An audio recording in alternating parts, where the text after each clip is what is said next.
বন্ধুরা, 1 জানুয়ারি 1991-এ শেষবারের মতো মস্কোতে ইউএসএসআর অর্থাৎ ইউনিয়ন অফ সোভিয়েত সোশ্যালিস্ট রিপাবলিকসের পতাকা উত্তোলন হয়। সোভিয়েত ইউনিয়ন ছিল বিশ্বের বৃহত্তম দেশ। এর পরিসীমা ছিল 8,06,50,000 বর্গ মাইল এবং এর আয়তন পৃথিবী ভূপৃষ্ঠের প্রায় 1/6 জুড়ে ছিল। এর জনসংখ্যা 290 মিলিয়নেরও বেশি ছিল এবং 100টি স্বতন্ত্র জাতীয়তা এর সীমানায় বাস করত।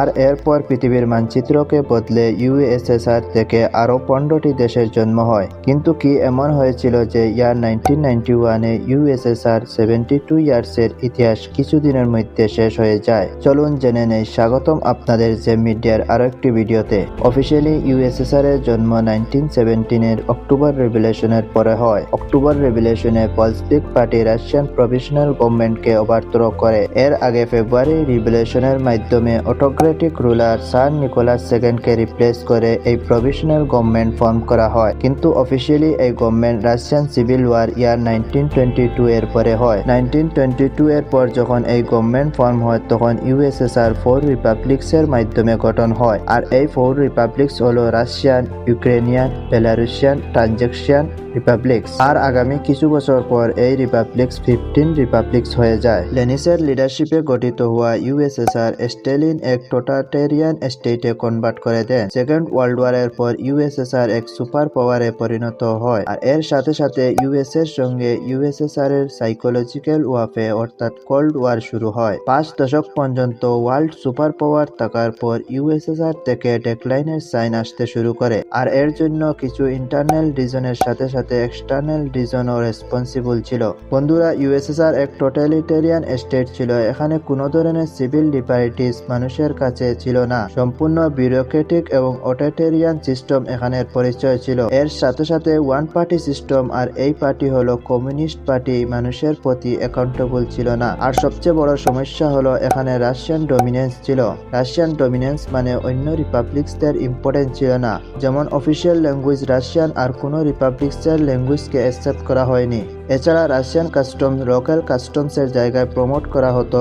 এইসব কারণে ইন্ডিভিজুয়াল রিপাবলিক সিস্টেমের প্রতি অসন্তুষ্ট হতে থাকে। জনসাধারণ কোনোভাবে এই টোটালিটেরিয়ান সিস্টেম থেকে বের হতে চাচ্ছিল। কোল্ড ওয়ারের সময় ইউএসএসআর ডিফেন্স আর স্পেসে অনেক টাকা খরচ করতে থাকে। এর ফলস্বরূপ ইনফ্রাস্ট্রাকচার টেকনোলজি অনেক প্রভাবিত হয় আর ইকোনমিক কন্ডিশন খারাপ হতে থাকে। মানুষদের ডেইলি নেসেসিটিসের জন্য অনেক অসুবিধার সম্মুখীন হতে হয়।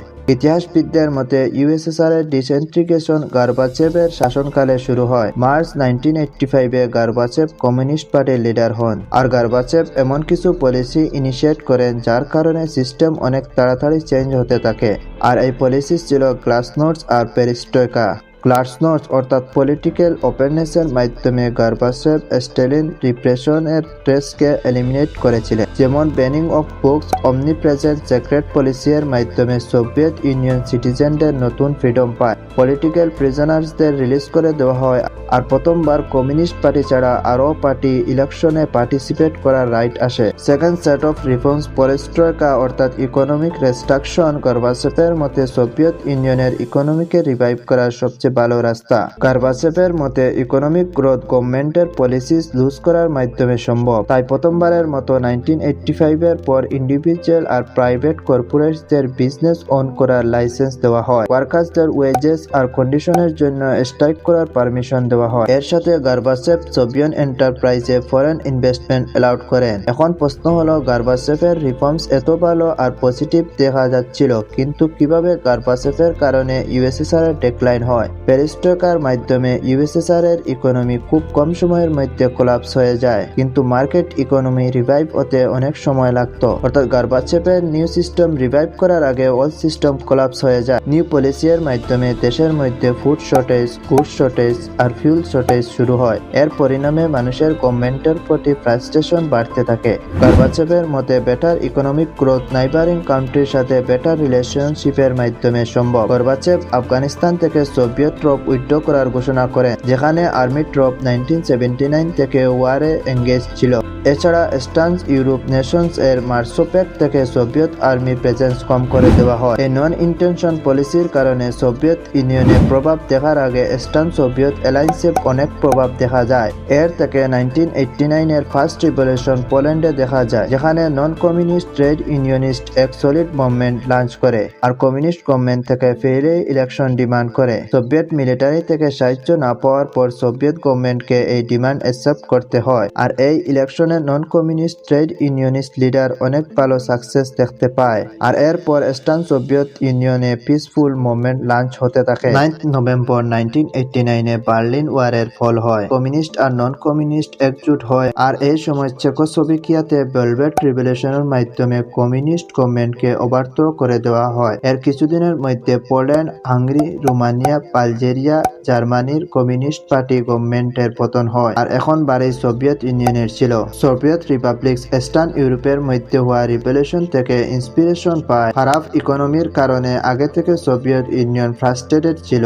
এছাড়া সোভিয়েত স্যাটেলাইটের প্রতি গর্বাচেপের হস্তক্ষেপ না করা অর্থাৎ ল্যান্ডস অফ পলিসি দেখে ইউএসএসআর এর ফ্রিঞ্জের মধ্যে থাকা রিপাবলিক্স ইন্ডিপেন্ডেন্ট মুভমেন্ট আরম্ভ করতে শুরু করে। ইয়ার 1990-তে Baltic state Estonia, Lithuania, Latvia Moscow থেকে ইন্ডিপেন্ডেন্ট ডিক্লেয়ার করে। সোভিয়েত ট্রুপ মুভমেন্টকে বন্ধ করতে অসফল হয়। সোভিয়েত ইউনিয়নের অন্যান্য রিপাবলিক্সের মধ্যেও ডেক্লাইনের সাইন শুরু হয়। এইসব দেখে গর্বাচেভ অ্যানাউন্স করেন সব ইউনিয়ন মিলে আরও একটি ডিসেন্ট্রালাইজ ইউনিয়ন ফর্ম করতে, আর এর দ্বারা বাকি সব রিপাবলিক্সকে এক এক গ্রেট অটোনমি দেওয়া হবে। এইভাবে রিপাবলিক্সের ইন্ডিপেন্ডেন্স ও পূর্ণ হবে আর গ্রেট ইউএসএসআর এর এক্সিস্টেন্স ও থাকবে। এই ট্রিটি 20 আগস্ট ইয়ার 1990-তে সাইন করার কথা ছিল, কিন্তু কমিউনিস্ট পার্টির কিছু লিডার আর্গেনি ইয়ানায়েভ এরকম কোন ট্রিটির এগেইনস্ট ছিলেন। সব লিডার মিলে 18 আগস্ট গর্বাচেভকে হাউস অ্যারেস্ট করে রাখেন। তাদের মতে গর্বাচেভের কারণে ইউএসএসআর এর মধ্যে ডেক্লাইনের সাইন আসতে শুরু করে, আর এরা কোনোভাবে গ্রেট ইউএসএসআর এর মধ্যে কমিউনিস্ট পার্টির ডমিনেন্স রাখতে চান না। কেনেডি ইয়ানায়েভ পুরো ইউএসএসআর এর মধ্যে ইমার্জেন্সি ডিক্লেয়ার করে দেন, আর কয়েক লক্ষ মিলিটারি মস্কোতে জমা হয়, যেখানে তাদের মুখোমুখি হিউম্যান চেইন আর সিটিজেনদের সাথে হয়, যারা রাশিয়ান পার্লামেন্টকে প্রোটেক্ট করার জন্য ব্যারিকেড বাইল্ড করছিল। বরিস ইয়েলচিন, যে ওই সময় রাশিয়ান পার্লামেন্টের হেড ছিলেন, তিনি মিলিটারির এক ট্যাঙ্কে খাড়া হয়ে সারাউন্ডিং কাওয়ার্ডকে সাপোর্টের জন্য র্যালি করতে শুরু করে। তার চেষ্টা কপ 3 দিনের ভিতরে বিফল হয়। 21 আগস্ট কপ লিডার হার মেনে নেয় আর তাদের অ্যারেস্ট করা হয়। এই সময় পর্যন্ত কমিউনিস্ট পার্টির ছবি পুরো খারাপ হয়ে যায়, আর গর্বাচেভ জেনারেল সেক্রেটারির পদ থেকে রিজাইন করে নেন। মানুষ বরিস ইয়েলচিনকে হিরো মনে করতে শুরু করে। ইয়েলচিন রাশিয়ান ফেডারেশনকে এক সেপারেট নেশনের মতো রুল করতে শুরু করেন। যখন 1 ডিসেম্বর ইয়ার 1990-তে ইউক্রেন, যেটি রাশিয়ার পর সোভিয়েত ইউনিয়নের সবচেয়ে বড় রিপাবলিক ছিল, নিজের ইন্ডিপেন্ডেন্স ডিক্লেয়ার করে নেয়, তখন এই কথা একদম ক্লিয়ার হয় যে গ্রেট ইউএসএসআর আর এখন নেই। 8 ডিসেম্বর ইয়ার 1990-তে ইয়েলচিন ইউক্রেন আর বেলারুসের প্রেসিডেন্টের সাথে মিলে এক ট্রিটি সাইন করেন। এই ট্রিটি এর মাধ্যমে এক নতুন ইউনিয়ন ফর্ম হয়, আর এই নতুন ইউনিয়নের নাম ছিল কমনওয়েলথ অফ ইন্ডিপেন্ডেন্ট স্টেট। এক সপ্তাহ পরে আরও 8টি রিপাবলিক্স এই ইউনিয়নে জয়েন করে নেয়। যদিও ইউনিয়ন অফ রিপাবলিক্স ইন্ডিপেন্ডেন্ট ছিল, কিন্তু মিলিটারি আর ইকোনমিক ম্যাটার্সে একসাথে কাজ করার প্রতিশ্রুতি নেয়। এইভাবে ইউএসএসআরকে ফর্মালি ডিসলভ করে দেওয়া হয়। আশা করছি যে মিডিয়ার এই ভিডিওটি আপনাদের অনেক ভালো লাগবে। আপনাদের মতামত অবশ্যই কমেন্টে জানাবেন।